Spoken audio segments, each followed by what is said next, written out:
Hello, एक बार फिर से हिंदी की इस क्लास में आप सब लोगों का स्वागत है। मैं डॉक्टर संजू आपके सामने फिर से उसी पाठ्यक्रम को लेकर हाजिर हूँ जिसको हमने शुरू कर रखा है। बात कर रही हूँ मैं बीए पार्ट 3 के पेपर फर्स्ट में शंभू खंड काव्य की। दंडकारण्य सर्ग में हम पढ़ रहे थे कि किस तरह से कबूतर कबूतरी विहार कर रहे हैं, पक्षी अन्य प्रजातियों के पक्षी कूक रहे हैं, पशु अटखेलियां कर रहे हैं, वन की पत्तियां मरमर स्वर कर रही हैं। मरमर अपने आप में ही पत्तियों के स्वर को ही कहते हैं।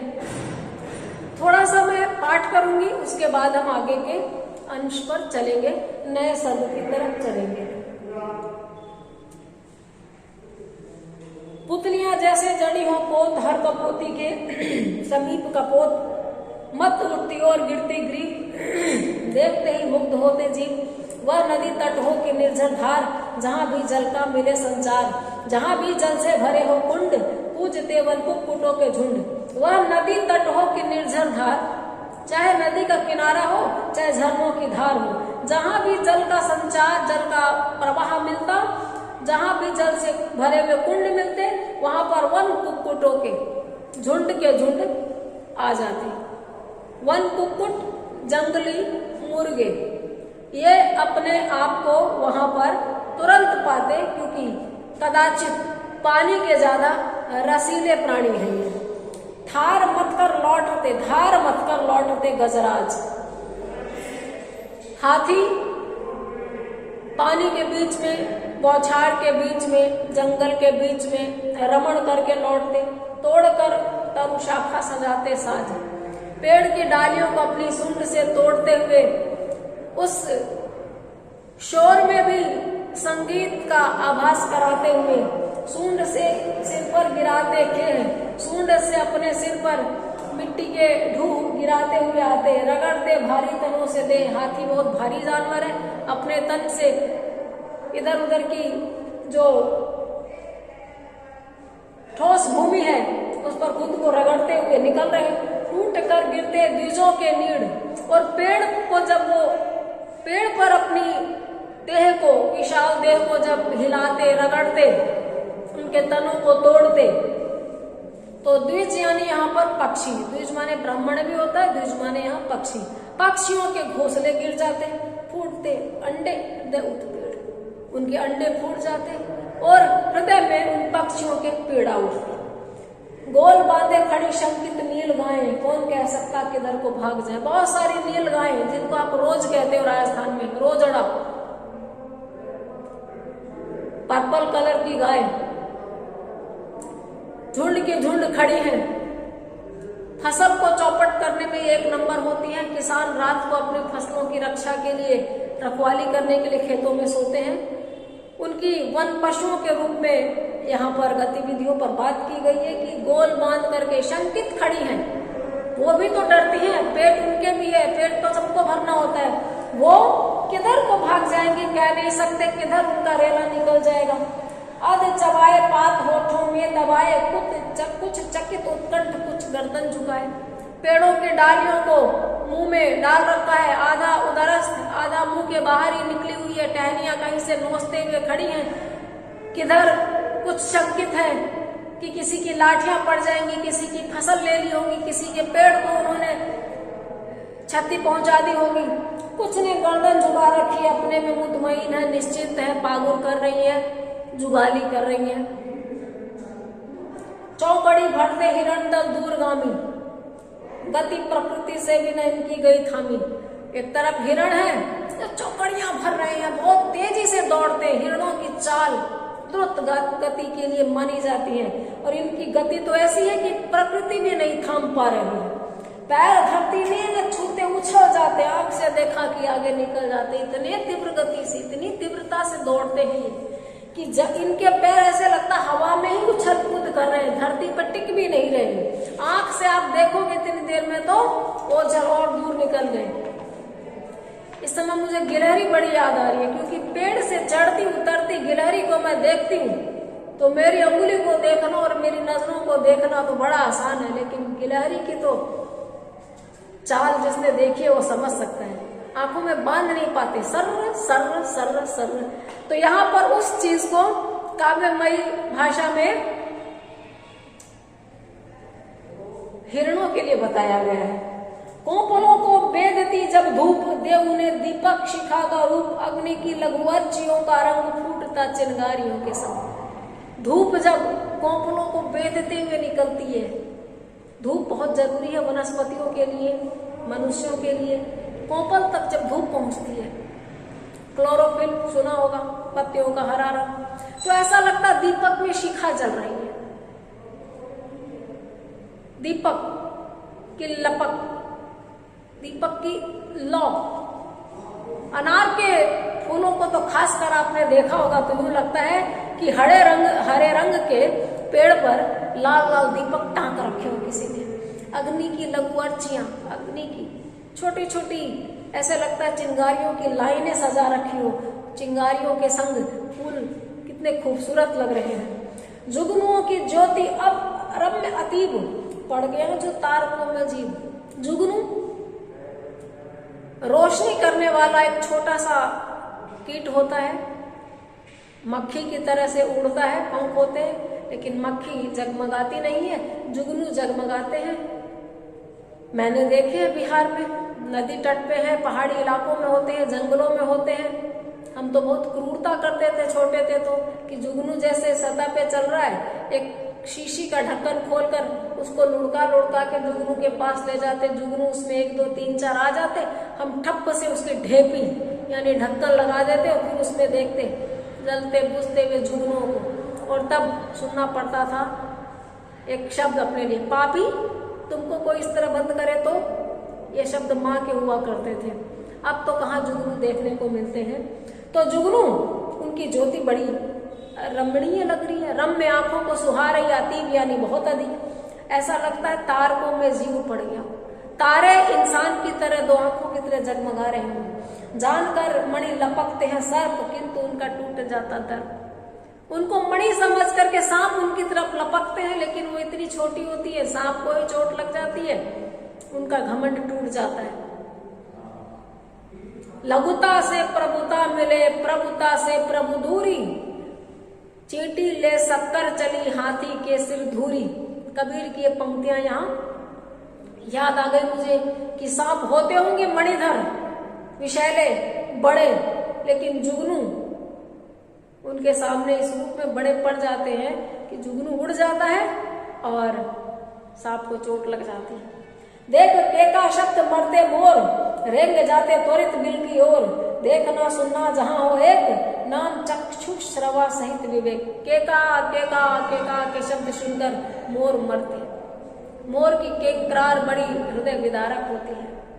अपने अपने बिलों की तरफ सांप लौट जाते हैं मोर की आवाज सुन के। मोर और सांप की लड़ाई बहुत प्रसिद्ध है, कभी किंवदंतियों में, साहित्य में तो खूब ही लिखा गया इस पर।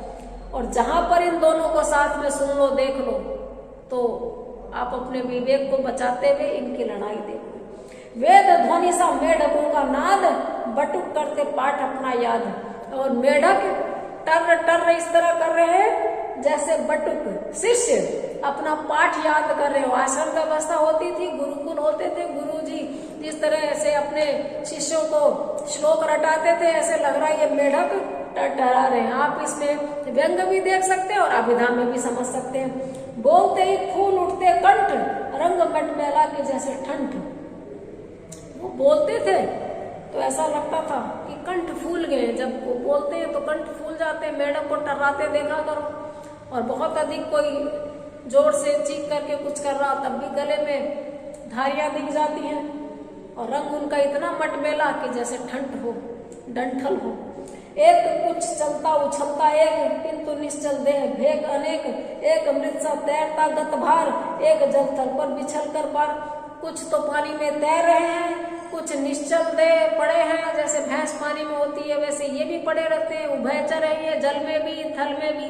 जमीन पे भी रह सकते हैं, पानी में भी रह सकते हैं। कोई तो मृत की तरह तैरा चला जा रहा है, जैसे डेड बॉडी हो, मेंढक पानी में बह रहा हो, और कुछ जल की तली में बैठ गए हों। देखिए मेंढकों के बारे में भी कवि ने देखा है बड़ी सूक्ष्मता से, तब लिखा है। ये जीवंत वर्णन कहलाएगा, इसलिए चित्रण कर सकते हो। जहां जीवंतता होती है वो वर्णन के बजाय चित्रण बन जाता है।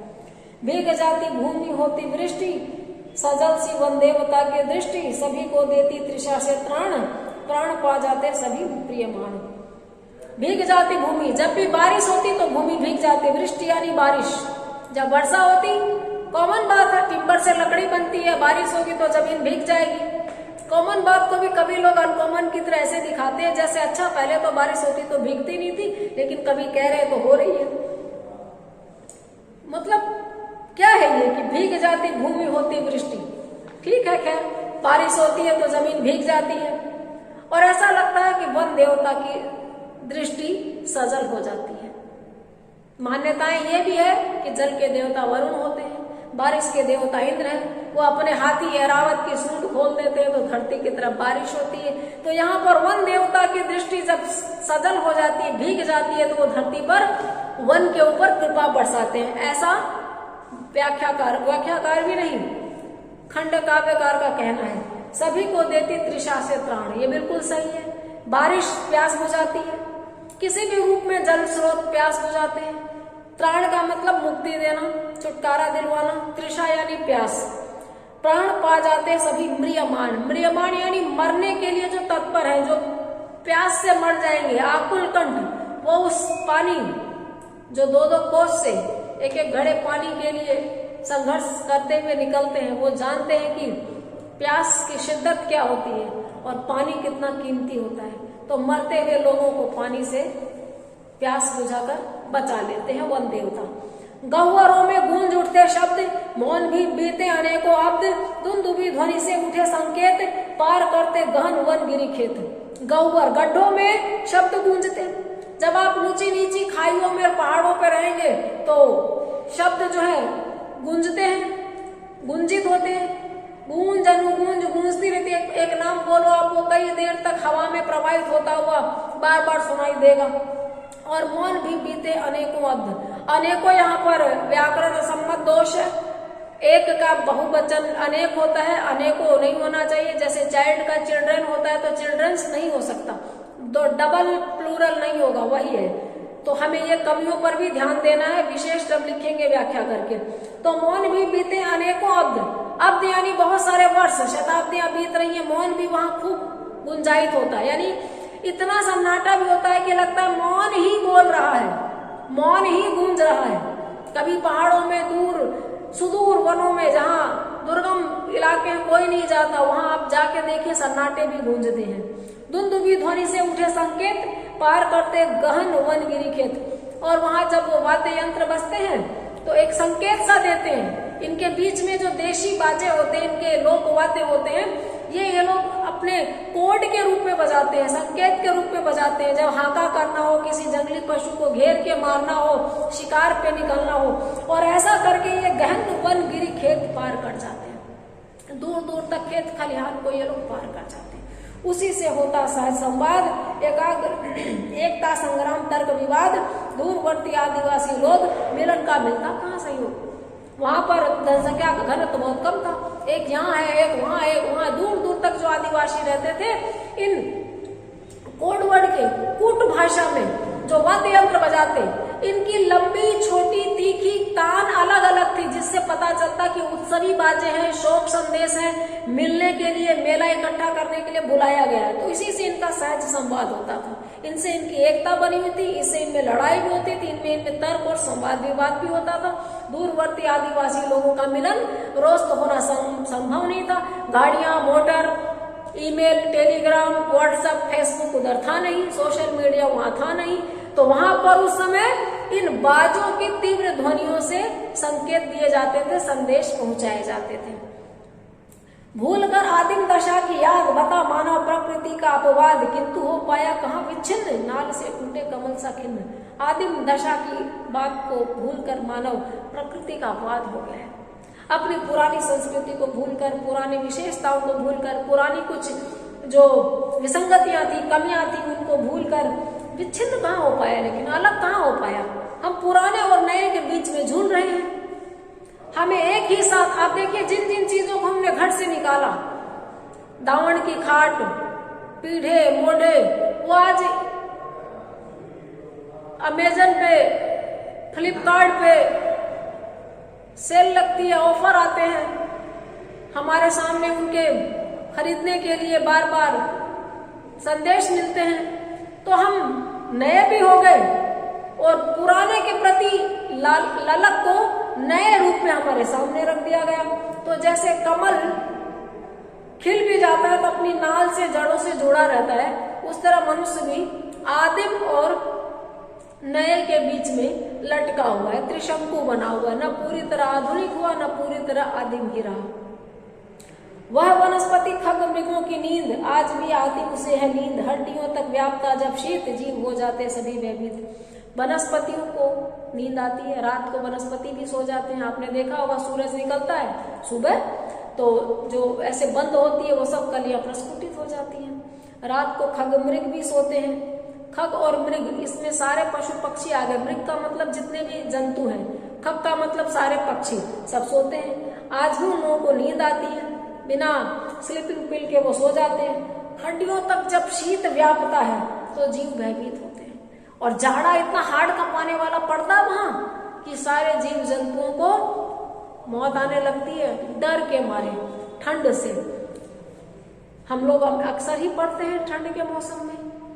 इतनी शीतलहर से उत्तर भारत में इतने लोग मरे। उत्तर भारत में ज्यादा पड़ती है ठंड, दक्षिण भारत में तो रोमांटिक है ठंड, इंतजार करके, चाह करके लोग लेते हैं थोड़ी बहुत।